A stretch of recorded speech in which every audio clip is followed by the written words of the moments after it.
अस्सलाम वालेकुम वरहमतुल्लाहि वबरकातुहू। स्टीरियो केमिस्ट्री में बहुत इंपॉर्टेंट टॉपिक है कन्फर्मेशनल आइसोमरिज्म।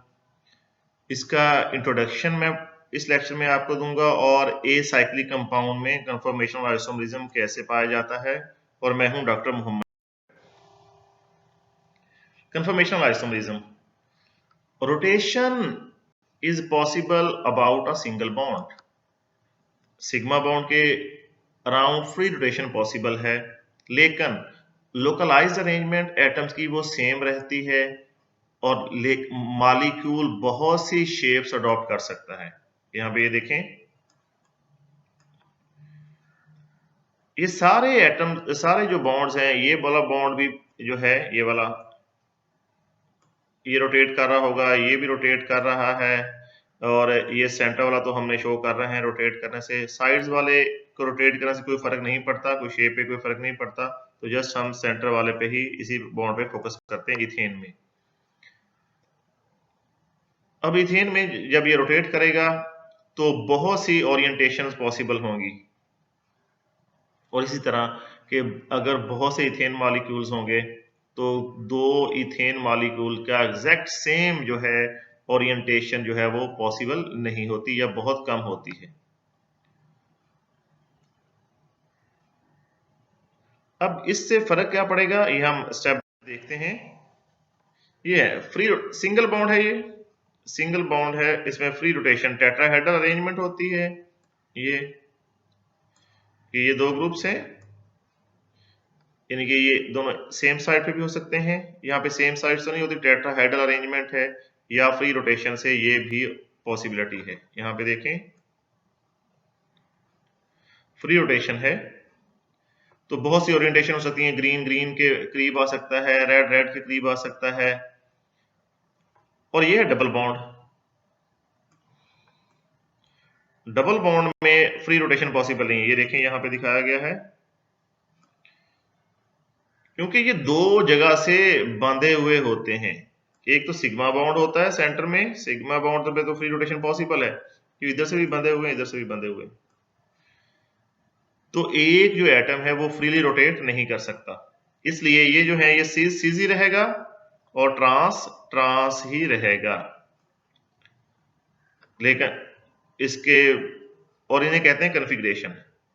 इसके मुकाबले में ये सिंगल बॉन्ड है, सिंगल बॉन्ड में बहुत सी ओरिएंटेशन पॉसिबल है।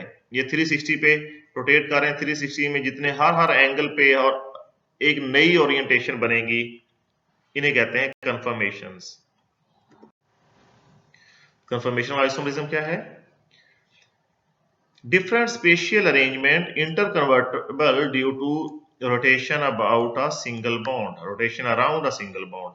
Spatial arrangement, space में different arrangements जो कि इंटरकन्वर्टेबल है। डबल बॉन्ड में इंटरकन्वर्शन नहीं होती, डबल बॉन्ड में बॉन्ड ब्रेक होगा तो ही सीज जो है वो ट्रांस में जाएगा। यहाँ पे विदाउट जो है बॉन्ड ब्रेकेज जो है कन्वर्जन हो सकती है।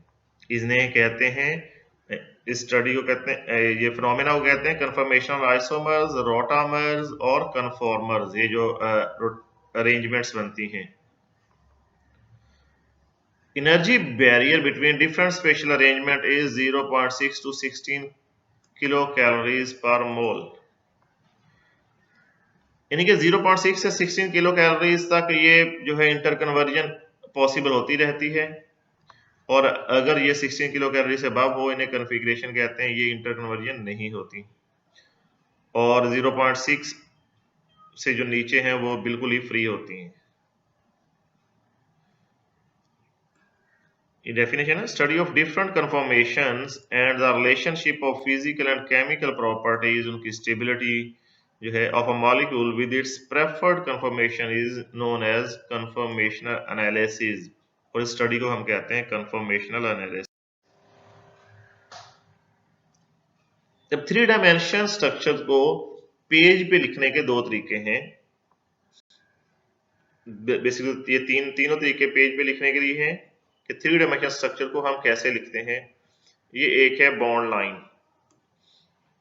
इसमें जो नॉर्मल बॉन्ड्स शो करते हैं, नॉर्मल लाइंस हैं, ये प्लेन पे हैं, यानी कि अगर हम पेज पे ड्रा करें, एक पेज सीधा रख के या टेबल रख के, ये उसके जो सीध में है, उसकी सरफेस के ऊपर है, वो जो सिंपल लाइंस शो की गई हैं। दूसरे हैं ये वेज स्ट्रक्चर्स। वेज होता है आउट ऑफ द प्लेन। अगर हम बोर्ड की बात करें, व्हाइट बोर्ड की, जो आप जो लिखने वाले की तरफ होंगे, जो क्लास की तरफ होंगे, वो आउट ऑफ द प्लेन होंगे। और ये जो हैच्ड वेज है, ये वाले, ये इनटू द प्लेन होंगे, ये पीछे की तरफ होंगे। अगर हम सीधा एक पेज अपने सामने इस तरह खड़ा करें, ठीक है, इस तरह, जो सिंपल लाइंस है वो पेज के ऊपर ही होंगी, इसी सीक्वेंस में सीध में होंगी। और जो वेज स्ट्रक्चर है, ये बाहर को होगा, बाहर को।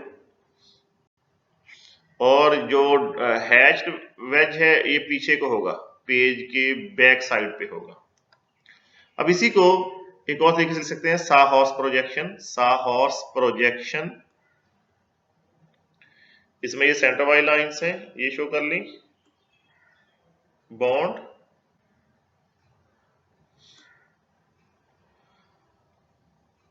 उसके बाद जो OH है और मिथाइल है, OH और मिथाइल, ये अपोजिट एंड्स पे शो कर लिए क्योंकि ये प्लेन पे ही है। हाइड्रोजन और ब्रोमीन दोनों हैच्ड पे हैं तो एक साइड पे शो कर लिए। क्लोरीन और मिथाइल जो दूसरा है, वो चूंकि एक जो है उस पे यहाँ पे हाइड्रोजन होना चाहिए, ऊपर जो हाइड्रोजन है, अगर क्लोरीन और ये हाइड्रोजन जो है, चूंकि ये वेज पे हैं तो ये एक साइड पे शो कर लिए। इसका तीसरा तरीका है न्यूमैन प्रोजेक्शन। न्यूमैन प्रोजेक्शन में एक ये सेंटर जो है, ये वाला, एक ये कार्बन है, दूसरी कार्बन ये सर्कल जो है, ये कार्बन ड्रा की गई है। अब आमने सामने ये ड्रा कैसे करना है, ये हम नेक्स्ट पढ़ते जाते हैं। तो इसको दोबारा देखते हैं, रेज करके एक दफा। ये देखिए, अगर हम देखेंगे तो हमें नजर आ रहा है कि ये हाइड्रोजन सर्कल के साथ अटैच है, ये OH सर्कल वाली कार्बन के साथ अटैच है, ये ब्रोमीन सर्कल वाली कार्बन के साथ अटैच है, ये वाली कार्बन। तो ये एक कार्बन होगी। दूसरी कार्बन के साथ क्या अटैच है, Cl, H और मिथाइल। तो एक फ्रंट कार्बन होगी, एक रियर कार्बन होगी, एक सामने वाली कार्बन होगी, एक बैक वाली कार्बन होगी। और इसकी अरेंजमेंट जो है कि तीनों पे इनका आपस में बॉन्ड बना हुआ है और इन पे तीन तीन ग्रुप्स अटैच हैं। ये ग्रुप हमने इस तरह इन एंगल्स में क्यों शो किए हैं, ये हम अभी पढ़ते हैं। फॉर एग्जाम्पल ये देखें, ये एक स्ट्रक्चर है, ये इधर से देखेंगे तो हमें ये सामने नजर आएगा, ये बैक वाली कार्बन है। इधर से देखेंगे तो हमें उल्ट नजर आएगा। इधर से देखेंगे तो सामने वाली कार्बन जो है, ये डॉट्स जो है स्ट्रक्चर, इसके साथ तीन हाइड्रोजन अटैच हैं। यहाँ पे तीन हाइड्रोजन लिखी है हमने, 1, 2 एंड 3। और रियर कार्बन क्या है, ये सर्कल वाली कार्बन, इसके साथ क्या क्या अटैच है, हाइड्रोजन, मिथाइल और हाइड्रोजन। ये मिथाइल है, ये हाइड्रोजन है और ये हाइड्रोजन है। इधर से ड्रा करेंगे तो इसका मिरर इमेज बन जाएगा, अपोजिट बन जाएगा। Confirmation of ethane, rotation around carbon carbon bond results in staggered and Eclipse confirmation. यहाँ पे दो चीजें हैं कि जब सिंगल बॉन्ड रोटेट करेगा तो दो तरह की कंफर्मेशन बन सकती हैं, उन्हें कहते हैं स्टैगर्ड एंड इक्लिप्स कंफर्मेशन। लेकिन इनफैक्ट होता यह है कि बहुत सी कंफर्मेशन इनके बीच में भी पॉसिबल होती हैं, उन्हें कहते हैं स्क्यू, SKEW, स्क्यू कंफर्मेशन। अब इन्हें ड्रा करते हैं। ये साहॉर्स प्रोजेक्शन है। यहां पे देखें, ये वाला, ये हाइड्रोजन, ये ऊपर वाला जो हाइड्रोजन है और ये हाइड्रोजन एक दूसरे के बिल्कुल आमने सामने हैं। ये हाइड्रोजन और ये हाइड्रोजन बिल्कुल आमने सामने हैं एक दूसरे के। ये हाइड्रोजन और ये हाइड्रोजन एक दूसरे के आमने सामने, अगर हम इधर से देखें। तो इसे कहते हैं इक्लिप्स कन्फर्मेशन। इक्लिप्स होता है छुपा हुआ किसी चीज के पीछे। ल्यूनर इक्लिप्स, सोलर इक्लिप्स भी हम पढ़ते हैं, सूरज ग्रहण, चांद ग्रहण वगैरह जिसे हम कहते हैं, ये इक्लिप्स कन्फर्मेशन है। दूसरी कन्फर्मेशन क्या हो सकती है? दूसरी ये स्टैगर्ड कन्फर्मेशन, जो अभी हमने ऊपर बात की है। यहां पे देखें, ये हाइड्रोजन ऊपर को है, इसके सामने ऊपर यहां पे कोई हाइड्रोजन नहीं है, यहां पे कोई हाइड्रोजन नहीं है। ये हाइड्रोजन इस एंगल में है और यहां पे इसकी सीध में कोई हाइड्रोजन नहीं है। ये हाइड्रोजन इसकी सीध में भी कोई नहीं है, यहां पे होनी चाहिए, वो भी नहीं है। तो यहां पे कोई हाइड्रोजन एक दूसरे के आमने सामने नहीं है, तो इसे कहते हैं स्टैगर्ड कन्फर्मेशन। अब इनके बीच में भी बहुत सी डेफिनेट पॉसिबिलिटीज होंगी। ये बनेगी कैसी? ये बनती है, ये जो सेंटर में सिंगल बॉन्ड है जब ये रोटेट करता है। विसाउस प्रोजेक्शन, न्यूमैन प्रोजेक्शन में देखें, न्यूमैन प्रोजेक्शन, ये सेंटर वाली कार्बन है, इसका एक हाइड्रोजन ये शो किया हमने, दूसरा हाइड्रोजन ये है, तीसरा हाइड्रोजन ये, तीनों हाइड्रोजन हमने शो कर दिए। ये सर्कल जो है ये रियर कार्बन है, दूसरे वाली कार्बन है, इसका एक हाइड्रोजन ये है, दूसरा हाइड्रोजन ये है और तीसरा हाइड्रोजन ये वाला है। यहां पे देखें कि एक कार्बन के जो हाइड्रोजन है वो दूसरी कार्बन के हाइड्रोजन, उनके बीच में जो डाइहेड्रल एंगल है वो 60 डिग्री है। यह स्टैगर्ड कन्फर्मेशन, यानी कि ये हाइड्रोजन इधर, ये सेंटर वाला बॉन्ड रोटेट करेगा तो ये हाइड्रोजन इधर जाएगी, तो भी यहां पे बॉन्ड एंगल कम होगा। अगर ऊपर को ये हाइड्रोजन जाए तो भी बॉन्ड एंगल कम होगा। मैक्सिमम यही पॉसिबिलिटी है कि एक दूसरे से 60 डिग्री पे रहें। लेकिन अगर इसे और फर्दर इस हाइड्रोजन को, फॉर एग्जांपल इस हाइड्रोजन को 60 डिग्री पे या सेंटर वाला बॉन्ड रोटेट किया, 60 डिग्री पे हमने रोटेट कर दिया, अब क्या होगा? अब ये हाइड्रोजन, ये हमने यहाँ पे शो किया एक दूसरे के आमने सामने है, क्योंकि एक दूसरे के पीछे लिखते तो क्या होना था, हमें नजर नहीं आना था, तो हमने इस तरह लिख दिया। ये हाइड्रोजन एक दूसरे के आमने सामने है, ये हाइड्रोजन एक दूसरे के आमने सामने है। ये इक्लिप्स कन्फर्मेशन है 60 डिग्री पे रोटेट करने पे। इक्लिप्स कन्फर्मेशन में ये हाइड्रोजन यहां पे है, फॉर एग्जांपल एक हाइड्रोजन पहली कार्बन का, तो दूसरी कार्बन का भी हाइड्रोजन यहां पे ही है, यहां पे ही। लेकिन हम लिख नहीं सकते, हम थोड़ा सा साइड पे लिख लेते हैं कि यहां पे इनके बीच में बॉन्ड एंगल 0 है, दोनों का एंगल बिल्कुल सेम है, एक ये है तो दूसरा भी बिल्कुल इसी के ऊपर ही है, बॉन्ड एंगल 0 है। अब जब 0 से 1 होगा, हाइड्रोजन 1 यानी कि बॉन्ड एंगल 1 डिग्री पे रोटेट करेगा, डिफरेंस आ गया। अब इक्लिप्स नहीं रहा, अब क्या बन गया? स्टैगर्ड बन गया। स्टैगर्ड में इसे कहते हैं स्क्यू कन्फर्मेशन। एक बॉन्ड रोटेट कर रहा है, 2 डिग्री पे रोटेट किया, एक और कन्फर्मेशन बन गई, 3 डिग्री पे रोटेट किया, एक और कन्फर्मेशन बन गई, 4 पे रोटेट किया, एक और कन्फर्मेशन बन गई। यहां तक जब 60 डिग्री तक रोटेट करेंगे ये कन्फर्मेशंस बनती जाएंगी। कुछ डेफिनेशंस हैं staggered conformation, conformation with dihedral angle या टॉर्शनल एंगल भी कहते हैं 60 degree. Eclipse conformation, the conformation with the torsional angle of 0 degree. Torsional angle होता क्या है? एंगल बिटवीन एटम्स और groups on adjacent carbon. Torsional eclipsing या बॉन्ड ऑपोजिशन स्ट्रेन क्या होती है? अब जब दो बॉन्ड एक दूसरे के बिल्कुल आमने सामने आएंगे, एक के इलेक्ट्रॉन पेयर दूसरे के इलेक्ट्रॉन पेयर को रिपेल करेंगे, एक का इलेक्ट्रॉनिक क्लाउड दूसरे के इलेक्ट्रॉनिक क्लाउड को रिपेल करेगा, तो वहां पे रिपल्जन होगी। Potential energy due to repulsion between electrons in bond that do not share an atom. For example हमने ये शो किया है, साहॉर्स प्रोजेक्शन है, ये देखें, ये हाइड्रोजन और ये हाइड्रोजन बिल्कुल एक दूसरे के आमने सामने, इक्लिप्सिंग है। यहाँ पे इसका बॉन्ड एंगल भी वही है, दोनों का बॉन्ड एंगल इसका भी और इसका भी सेम है। बॉन्ड जो डिफरेंस है वो 0 है, टॉर्शनल एंगल या डाइहेड्रल एंगल, तो इनमें रिपल्जन मैक्सिमम होगी। यहाँ पे देखेंगे ये इस में हाइड्रोजन में और इन दोनों हाइड्रोजन में 60 डिग्री है एंगल, यहाँ पे अगर होना चाहिए था हाइड्रोजन वो नहीं है, तो यहाँ पे रिपल्जन जो है वो मिनिमम होगी। ये स्टैगर्ड कंफर्मेशन है और ये वाली इक्लिप्स कंफर्मेशन है। ये एक डायग्राम दिखाई गई है। ये दो जो हाइड्रोजन है यहाँ पे, ये जो स्क्वायर में सर्कल किए गए हैं, ये देखें पहले जब स्टार्ट होता है यहाँ पे तो इनके दरमियान 60 डिग्री है। फिर जब यहाँ पे आते हैं इन दोनों के दरमियान 120 डिग्री है जो सर्कल किए हुए हैं। जब 120 इनके दरमियान होता है तो यहाँ पे देखें इक्लिप्स हो जाते हैं। ये इक्लिप्स जब होंगे तो एनर्जी इनकी हाई होगी और फिर जब फर्दर रोटेट करेंगे फिर ये एक दूसरे से दूर चले जाते हैं 180 डिग्री पे, फिर इनकी एनर्जी जो है लो हो जाती है क्योंकि ये स्टैगर्ड बन जाते हैं। रूम टेम्परेचर पे ये रोटेशंस होती रहती हैं, जो है स्टैगर्ड और जो है एक्लिप्स फॉर्म बनती रहती है और एक दूसरे में चेंज होती रहती है, इंटर कन्वर्ट होती रहती है क्योंकि रूम टेम्परेचर पे इतनी एनर्जी होती है कि दोनों फॉर्म्स जो हैं वो इंटर कन्वर्ट हो सके।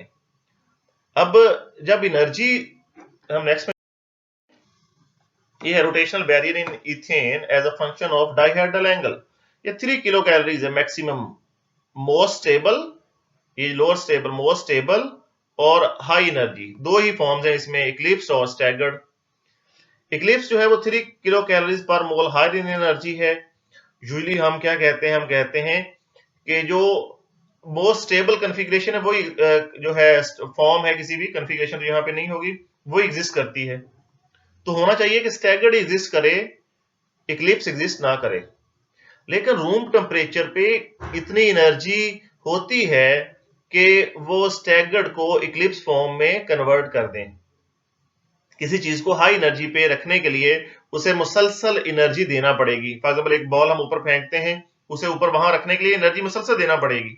जब तक उसे एनर्जी मिलती रहेगी वो हाई एनर्जी स्टेट पे रहेगी और जब एनर्जी नहीं देंगे तो वो हाई एनर्जी स्टेट से लो एनर्जी स्टेट पे आ जाएगी।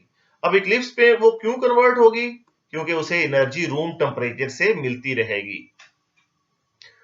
तो ये देखें, ये एनर्जी बैरियर है, दो ही फॉर्म बना लें, लेकिन क्योंकि एंगल है 60 डिग्री, यहाँ पे जो है ये 0 है बॉन्ड एंगल, यहाँ पे 60 डिग्री है इन दोनों के बीच में बॉन्ड एंगल, स्टैगर्ड फॉर्म है। यहाँ पे फिर जो है इक्लिप्सिंग होगी हाइड्रोजन की और यहाँ पे ये फिर जो है सारे एक दूसरे से मैक्सिमम दूर चले गए तो ये स्टैगर्ड होगी। इस तरह ये फॉर्म जो है वो बनती रहती हैं और एक दूसरे में इंटर कन्वर्ट होती रहती हैं। और यही नहीं है कि ये दोनों ही हैं, इनके बीच में भी हैं। यहाँ पे देखें, जब यहां से आएगी, जब बॉन्ड एंगल चेंज होगा 0 से 1 2 3 4 5 6 7 8 इस तरह जब चेंज होता रहेगा तो उनके बीच में भी बहुत सी फॉर्म्स बनेगी। लेकिन जो है हम सिंपलिसिटी जस्ट दो ही फॉर्म्स लेते हैं जो दोनों एक्सट्रीम फॉर्म्स हैं। Confirmation of propane. प्रोपेन में कार्बन कार्बन बॉन्ड एंगल जो है वो 109.5 नहीं है, जो कि हम टेट्राहेड्रल से एक्सपेक्ट करते हैं कि टेट्राहेड्रल में, बट ये होता कितना है 112.4 डिग्री सेंटीग्रेड। और इस वजह से हाइड्रोजन कार्बन हाइड्रोजन बॉन्ड जो है वो कम हो जाता है, वो 106 हो जाता है। इसका मतलब ये नहीं है कि दो मिथाइल जो है वो सेंट्रल कार्बन पे क्लैश हो जाते हैं। सेंट्रल कार्बन है, प्रोपेन जो है एक ये कार्बन है और दूसरी ये कार्बन है। पहले ये सेंट्रल कार्बन है, ये एक कार्बन है, ये एक कार्बन है, मिथाइल ग्रुप कह लें इसे हम। प्रोपेन को जो है हम कह सकते हैं डेरिवेटिव ऑफ इथेन कह सकते हैं। लेकिन इसका ये मतलब कि हमेशा क्लैश होती है, but instead that two carbon carbon bond repel each other more than two carbon hydrogen bond. अब इसकी रीजन क्या है कि कार्बन कार्बन बॉन्ड एक दूसरे को रिपेल ज्यादा करेंगे, एक दूसरे से ज्यादा दूर रहेंगे as compare to carbon hydrogen bond, क्योंकि कार्बन पे इलेक्ट्रॉन डेंसिटी ज्यादा होती है। यह है प्रोपेन की फॉर्म। प्रोपेन में 3 कार्बन है, 2 कार्बन को हमने शो कर लिया और जो है तीसरी कार्बन को हमने मिथाइल लिख लिया। ये फॉर एग्जांपल ये एक कार्बन है, ये दूसरी कार्बन है, यहाँ पे एक कार्बन पे तीनों हाइड्रोजन ले लिए, यहाँ पे 3 हाइड्रोजन आ गए, 1 2 और 3। और जो दूसरी कार्बन है, एक ही बॉन्ड को हमने स्टडी करना है, इस बॉन्ड को स्टडी करते हैं फॉर एग्जांपल, और जो दूसरी कार्बन है इस पे 2 हाइड्रोजन होंगे, इस तरह से, और एक जो है वो मिथाइल कंसीडर किया जाएगा। यहाँ पे सेम सारा कुछ है जिस तरह इथेन में थे, बस वहां पे हाइड्रोजन हाइड्रोजन इक्लिप्सिंग थी, यहाँ पे हाइड्रोजन हाइड्रोजन के अलावा हाइड्रोजन और CH3 की भी इक्लिप्सिंग है। ये देखें, ये स्टैगर्ड कंफर्मेशन है, सारे एक दूसरे मैक्सिमम 60 डिग्री पे हैं। 60 डिग्री पे रोटेट करेंगे, ये इधर रोटेट करेगा फॉर एग्जांपल, तो ये इक्लिप्सिंग आ जाएगी। Hydrogen hydrogen eclipsing, hydrogen hydrogen eclipsing, और हाइड्रोजन और मिथाइल की इक्लिप्सिंग, ये यहाँ पे है डिफरेंट। फिर 60 डिग्री पे रोटेट करेंगे तो जो है ये इंटरमीडिएट जो है, ये 60 डिग्री पे जब रोटेट करेंगे तो इनके बीच में पहले इंटरमीडिएट बनेंगे, इक्लिप्सिंग के बाद फिर जो है यहाँ पे फुल कंप्लीटली जो स्टैगर्ड आ जाएगा, CH3 यहाँ पे आ जाएगा बाद में, तो ये स्टैगर्ड कंफर्मेशन बन जाएगी। ये इंटरमीडिएट कंफर्मेशन शो की हुई, जैसा मैंने पहले बताया था कि स्टैगर्ड और इक्लिप्स के बीच में भी कंफर्मेशन बनती है। Only one hydrogen to CH3 interaction, ये ज्यादा है बाकियों की निस्बत, which raises the energy difference between staggered and eclipse to about 3.3 kilo calories. वहां पे 3 किलो कैलोरी से यहाँ पे 0.3 किलो कैलोरी ज्यादा आ गई। यहाँ पे देखिए, under normal condition most of the propane molecule exist in staggered confirmation, staggered में ज्यादा है, ठीक, तो इक्लिप्स में यहाँ पे कम होगी। जैसा कि इथेन में था, इथेन में हमने कहा था दोनों ही नॉर्मली एग्जिस्ट करती रहती हैं। ये है सबसे जो है दोनों से एडवांस एग्जांपल एन ब्यूटेन की कंफर्मेशन। यहाँ पे ये इथेन है CH3 और ये CH3, एक हाइड्रोजन को रिप्लेस करके मिथाइल लगाएं, दूसरे हाइड्रोजन को रिप्लेस करके मिथाइल लगाएं, तो इसे इथेन का डेरिवेटिव इसे भी हम कह लेते हैं।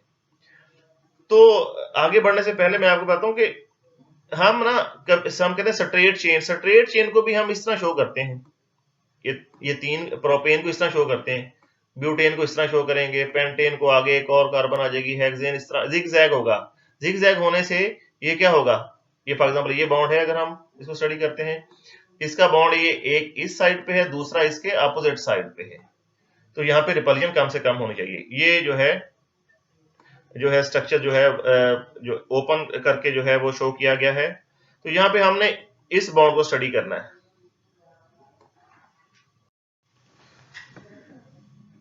ये देखें, पहले है ये एक कार्बन है, ये सेंटर वाली, इसके साथ क्या है, एक मिथाइल लगा हुआ है, दो हाइड्रोजन लगे हुए हैं।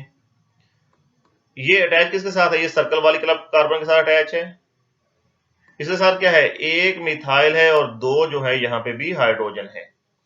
ये पहली फॉर्म बन गई। यहाँ पे एक स्टैगर्ड से शुरू कर लें या अगली इक्लिप्स से शुरू कर लें। स्टैगर्ड से शुरू करते हैं, यहाँ पे 60 डिग्री रोटेट करेंगे तो क्या हो जाएगा, यहाँ ये CH3 जो है बेसिकली इसको रोटेट करने के, इसको सर्कल वाली को रोटेट करेंगे जब हम, CH3 और हाइड्रोजन इक्लिप्सिंग में आ जाएंगे, ये CH3 और हाइड्रोजन इक्लिप्सिंग में आ जाएंगे, और ये हाइड्रोजन हाइड्रोजन इक्लिप्सिंग में आ जाएगी। ये इक्लिप्स फॉर्म बन गई।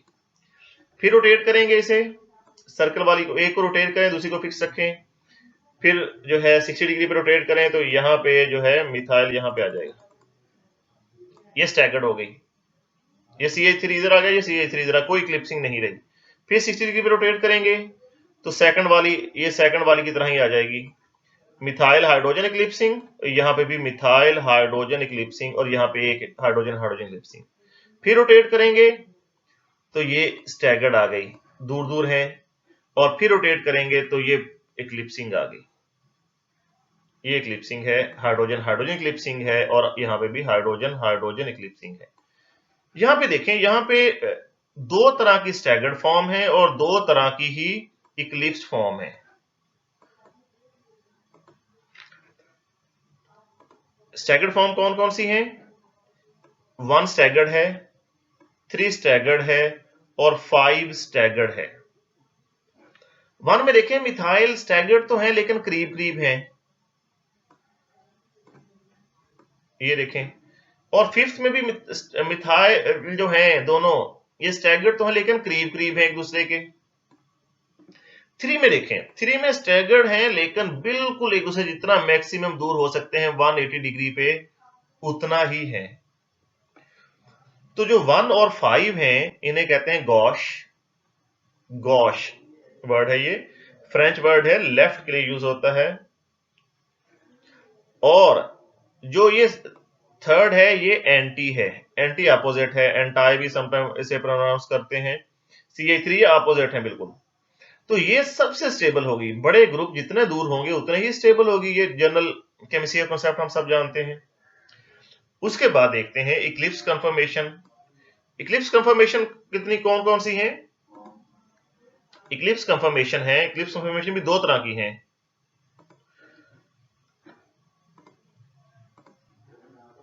अच्छा, ये देखें जी, इक्लिप्स में ये सेकंड इक्लिप्स है, फोर्थ इक्लिप्स है और सिक्स्थ इक्लिप्स है। यहां पे इक्लिप्सिंग में क्या है? मिथाइल हाइड्रोजन, मिथाइल हाइड्रोजन और हाइड्रोजन हाइड्रोजन। फोर्थ में भी ऐसे ही है, मिथाइल हाइड्रोजन, मिथाइल हाइड्रोजन और हाइड्रोजन हाइड्रोजन। यहां पे नो डाउट रिपल्जन तो है, लेकिन इन दोनों में रिपल्जन कम है as compare to this one, 6 वाली। इसमें किसकी रिपल्जन है? मिथाइल मिथाइल की रिपल्जन है, हाइड्रोजन हाइड्रोजन की रिपल्जन है, हाइड्रोजन हाइड्रोजन की रिपल्जन है। तो यहां पे रिपल्जन सबसे ज्यादा होगी, ये लीस्ट स्टेबल होगा। इसे हम कहते हैं फुली इक्लिप्स कंफर्मेशन। दूसरों को इक्लिप्स कह देते हैं, इसे कहते हैं फुली इक्लिप्स कंफर्मेशन। और स्टैगर्ड में जो कंप्लीटली स्टैगर्ड हो, कंप्लीटली स्टैगर्ड बिखरे हुए दूर दूर हो, उसे हम कहते हैं एंटी कंफर्मेशन। और जो स्टैगर्ड तो हो लेकिन रिलेटिवली एक दूसरे के थोड़ा सा करीब हो, बहुत दूर ना हो, उसे कहते हैं गॉश कंफर्मेशन। तो यहां पे हमारे पास चार जो है टर्म्स आ गई, गॉश कंफर्मेशन और एंटी कंफर्मेशन, ये स्टैगर्ड की हैं फॉर्म्स। और इक्लिप्स और फुली इक्लिप्स जो है ये इक्लिप्स की ही कंफर्मेशंस हैं। कंफर्मेशन ऑफ एन ब्यूटेन, यहाँ पे जो है इनके और भी कुछ नेम्स हैं। ये पहली है इक्लिप्स, कंप्लीट इक्लिप्स जो है ये वाली, मिथाइल मिथाइल हाइड्रोजन हाइड्रोजन, ये वाली इक्लिप्स है। इसे कंफर्मेशन को कहते हैं सिन पेरीप्लेनर। दूसरी जो है ये स्टैगर्ड है, गॉश। स्टैगर्ड तो है लेकिन मिथाइल फिर भी करीब करीब है, स्टैगर्ड है, इसे कहते हैं सिनक्लिनल और गॉश, जो हम बात कर चुके हैं। नेक्स्ट फिर है इक्लिप्स है, ये पहली वाली कंप्लीट इक्लिप्स थी, ये पार्शियल इक्लिप्स है, इसे कहते हैं इक्लिप्स। जनरल बात है और स्पेसिफिकली इसे कहते हैं एंटीक्लिनल। दूसरे में स्टैगर्ड है और कंप्लीट एंटी जिसे फॉर्म कहते हैं, एंटी पेरीप्लेनर या एंटी पेरीप्लेनर कंप्लीट टर्म है।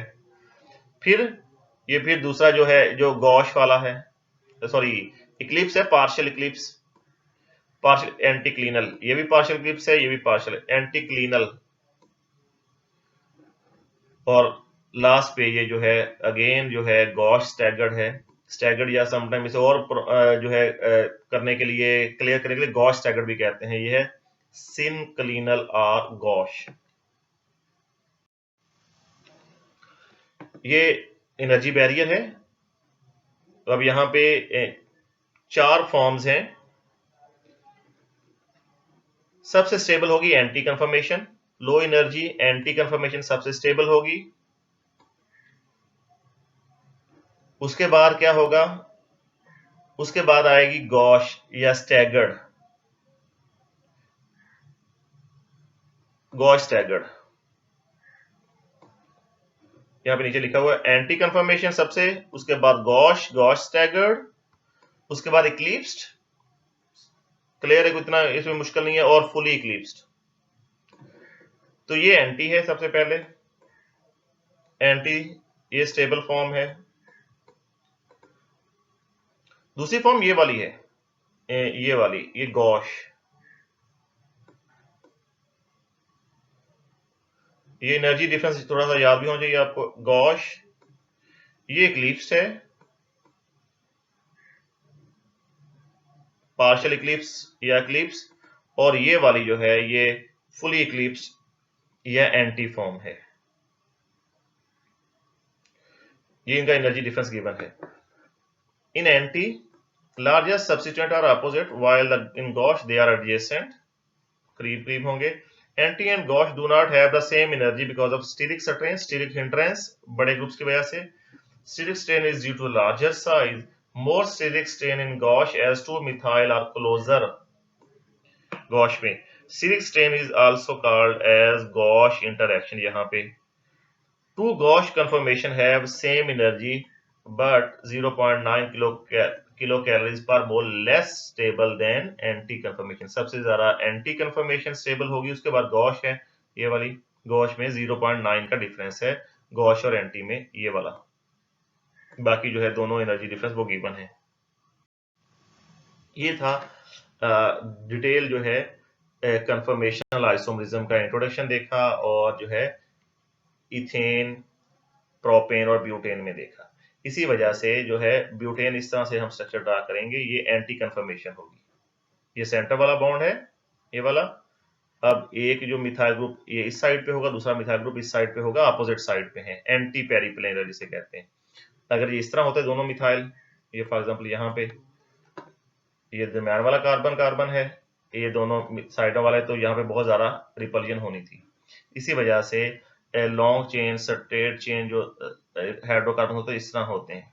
हर बॉन्ड जो है ये बॉन्ड देख लें, फॉर एग्जांपल ये कार्बन देखें, ये कार्बन देखें, तो इस पहली कार्बन पे ये जो सारा ग्रुप है ये इस साइड को लगा हुआ है, और दूसरी कार्बन ये वाली इसमें इस साइड पे लगा, यानी कि एंटी पेरिप्लेनर है, ये अपोजिट बिल्कुल एक दूसरे से दूर। और नेक्स्ट लेक्चर में हम साइक्लिक स्ट्रक्चर्स में यानी कि प्रोपेन, ब्यूटेन, पेंटेन और हेक्सेन में जो है कंफर्मेशनल आइसोमरिज्म पढ़ेंगे, उनका ज्योमेट्री पे क्या फर्क पड़ता है, उनका फिजिकल प्रॉपर्टीज पे क्या फर्क पड़ता है। एंड थैंक यू, अस्सलाम वालेकुम।